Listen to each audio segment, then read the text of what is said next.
Good evening, folks. It's Diamond with the Oppenheimer Ranch Project Magnetic Reversal News and Shinrin Yoku, bringing you a grand solar minimum update. Friday, February 18th, around 8 p.m. Mountain Time 2022. The models are in. Snow will continue through March across most of the upper 48. And the big story is Kansas City breaks a century-old daily snow record. Holy macaroni, keep calm. It's boom time. Yes, the 129-year-old record was broken as of noon on Thursday. Kansas City had seen 6.4 inches of snow to hit the ground. The previous record, set back in 1893, was just 6 inches. And that is boom. Western Washington's fall spring fades as temperatures trend towards record lows. And that's a ho-ho-hos. Storm drops 4 to 7 inches, brings frigid temperatures to metro Detroit. And Michigan also picking up some snow Thursday and Friday. More snow coming tomorrow. And some areas reaching record territory. Bishop International Airport has reported 17.7 inches of snow so far this month, which is less than 4 inches below the snowiest February on record back in 1990. Here are the snowfall totals for the last 72 hours due to snowfall analysis at the nationalweather.gov. You can see the big winter chicken dinner has been Montana, where some areas picked up 2 to 3 feet of snow. Same thing happening in the Taos area of northern New Mexico ski area, picking up the most snow, as well as most of the Rocky Mountains picking up much needed moisture, bringing that snowpack up to just about average. So we're going to walk through the GFS model for you. Here is your Friday night into Saturday morning here. That snow is going to be moving through Michigan and moving into the Northeast. Lake effect regions. Areas included light snow will be New Hampshire, Vermont, Maine, Connecticut, Rhode Island, most of New York State. The lake effect areas should be picking up heavier, total 6 to 8 inches, western Pennsylvania. And then a storm starts to develop in the Rockies.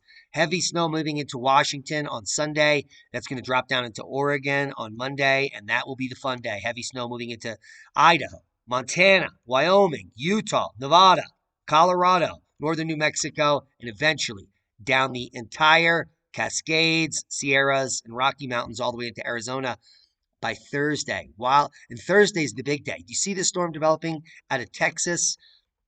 Well, that's going to move east and potentially wreak havoc in the West Virginia and the central Appalachians here next weekend. But that's far out. But we just want to give you a heads up on what the models are showing. So take heed. Winds, cold, and snow across the north. Active weather for the Pacific Northwest. Gusty winds and falling temperatures to continue across the eastern seaboard today. Meanwhile, a strong Clippers-type system will bring wind, snow, and cold temperatures and blizzard conditions across the northern plains and upper Mississippi Valley. And an approaching storm will bring accumulating snow for the Cascade Range of Washington later this weekend. Here are the blizzard warnings in Minnesota. Here are the snow squall warnings in southern Wisconsin and northern Illinois. So take heed. Winter storm watches and warnings, blizzard warnings up in the UP of Michigan. So heads up if you're going to go out there in these regions. Take heed, as well as the Cascades. Have you heard about Storm Eunice? Well, you're going to hear about it now. Storm Eunice, well, and you're also going to see this ad. Let's see if we can get this in here. Storm Eunice blows off rooftops with the highest wind speed on record in England. This was just updated about an hour ago. Take a look at those pictures. Storm Eunice tore down rooftops and trees, crushed cars, and sent planes skidding on London's runways as millions of people across the UK hunkered down at home to stay out of hurricane-strength winds.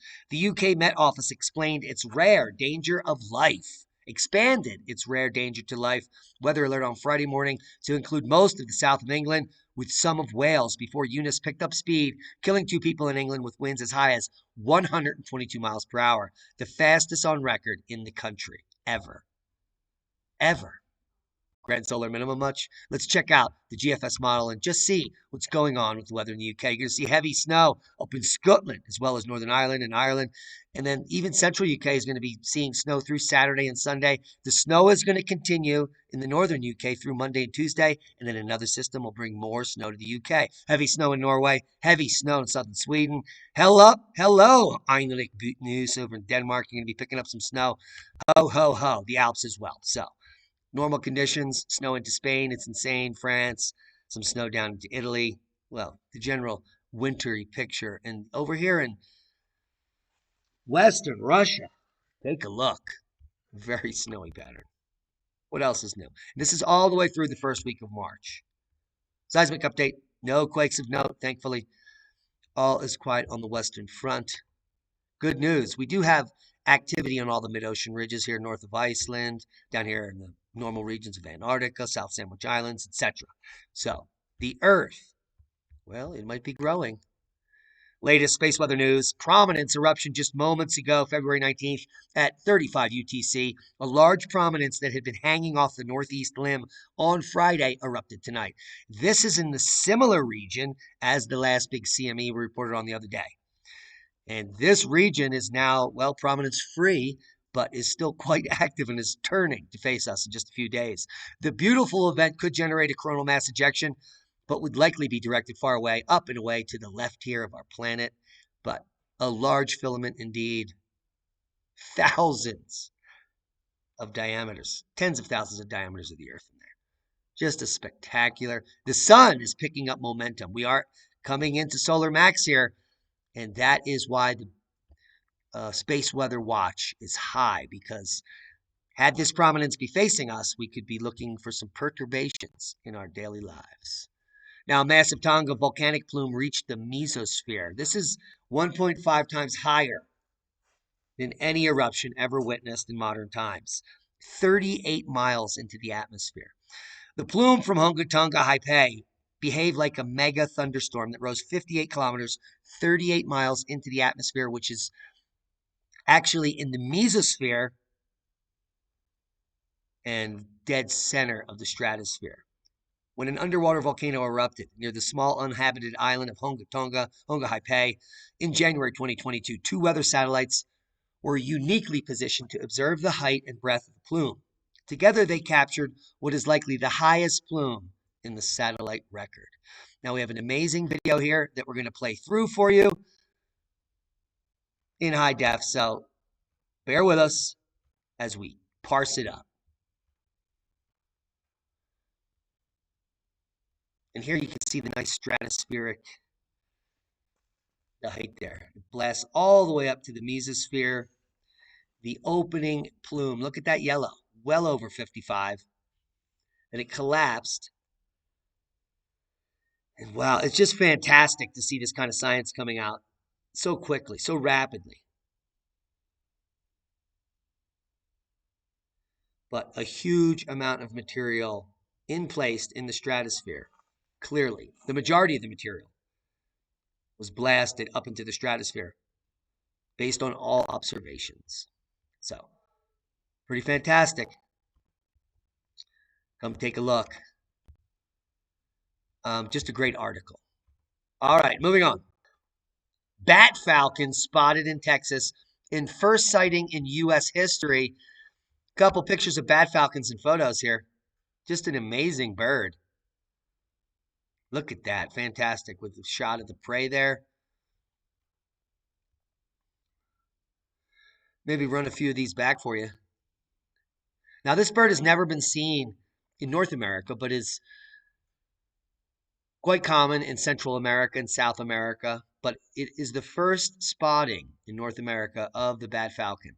Now, this could mean many things. It means that the bird is doing quite well, that all the environmental fearmongers are, well, unfounded, and that this bird is stretching its realm. It is a predator, so it needs to have other food to eat, and that's a good thing. But it may be infiltrating regions that may be hurting that biome. So they're keeping a close eye on the bat falcon, which is just an amazing name for a bird, in its first sighting in the U.S. in history. A bat falcon has been spotted in Texas, the first time the bird of prey has ever been seen in the U.S. Images of the bat falcon were taken by photographer Peter Witt and later confirmed by the U.S. Fish and Wildlife Services. The species has never been documented in the U.S. before. They live across much of the rest of the Americas, with their range extending through warmer tropical forests and the coasts of Central and South America and the Caribbean. So, welcome home, bat falcon. New home. Now, the true source of Earth's water could be wildly different than you think. Most people have been taught that all the water came here through comets bombarding our planet, but that might just be a fairy tale, a fantasy science fictional Scientology. Nonetheless, it is commonly accepted that the one potential mechanism for water delivery was bombardment from water bearing asteroids and comets when Earth, as we know it today, was much younger. But the new analysis of rocks collected from the moon and brought to Earth during the Apollo era suggests that this might not actually be the case. Rather, according to a team of researchers at the Lawrence Livermore National Laboratories, the likeliest explanation is that Earth formed with its water. Yes, in fact, a water world. In other words, it was here all along. Earth was either born with the water we have, in fact, much more of it, and now there's less, or we were hit by something that was basically pure water, which is, well, probably not true. Because we've seen some comets in recent years. We've even landed on them, and there's no water on a comet. They're rocks. Now, this is the paper, The Origin of Volatile Elements in the Earth-Moon System. If you want to take a look at it, we've linked it here, February 22nd, 2022. It comes out in 4 days, for goodness sakes. That's how good we are. Big Bang vanishes. Well, that's what we've been saying all along. There's no such thing as a Big Bang. It's nonsense. Quantum theory describes an eternal universe. If you want to get your feet wet and dive down that rabbit hole, there's a TEDx and a pretty digestible article on it. Link below. Now, a new paper coming out just sent to me in my inbox by Jean-Claude. His lab, they're a fan of the channel and they follow our work over at ResearchGate. Their paper towards the emergence of a new form of the neurodegenerative Creutzfeldt-Jakob disease, 16 cases of the CJD declared a few days after the flu jab. I wonder what caused that. Hope you got something out of the video. Boom! That was a boom to knowledge. My head hurts a little. I might have to rewatch the video. Thanks to all our one-time donors, our Patreons, the heroes that share this video. We love you. Proper prior planning prevents piss poor performance in a dystopian world where facts are fiction and facts are censored. Welcome to the new paradigm, alternative media.